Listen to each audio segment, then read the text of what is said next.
Hi, I want to introduce you to the Inis Beg fingerless mitts today. We're getting ready to get started now with the pattern, and I wanted to give you an overview of what these are about. So there's two colours that you can knit them in. These ones are in the loam colour, or you may have the turf colour. They're knit in the round from the wrist up. You start off first of all with a smaller needle size for the cuff. That's just going to be worked in ribbing. Then you'll change to the next needle size and you do two things. You will cast on one stitch here for your thumb gusset, and you'll also increase stitches across here so you can work the chunky cable.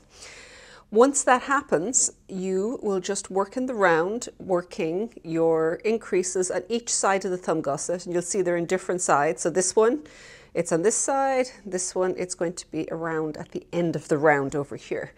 When you've reached the thumb gusset size you want, you put those in waste yarn, cast on a stitch across here, and then work up along here. Then the two things that happen are you decrease your stitches across the top of your cable here so that you can come back down to the ribbing, and then you will drop down a needle size for the ribbing at the top. Now you can see these are quite long, and these are the unfolded one where you can leave them unfolded. But the way I wear them most of the time is with this folded back. Oh, I haven't completely finished weaving in the ends. There's an end that's poking out there. But you can fold these back like this. Fold that down.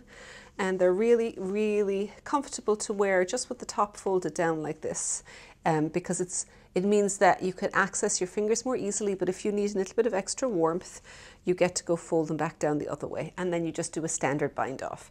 So there's three sizes: small, medium and large. They're done with pretty much no ease, so that like they will stretch a little for some of the wider parts because there's ribbing and you want it a little bit of stretch, but you definitely don't want any positive ease. So pick a size that's either your size or even a little smaller, and get them on the needles.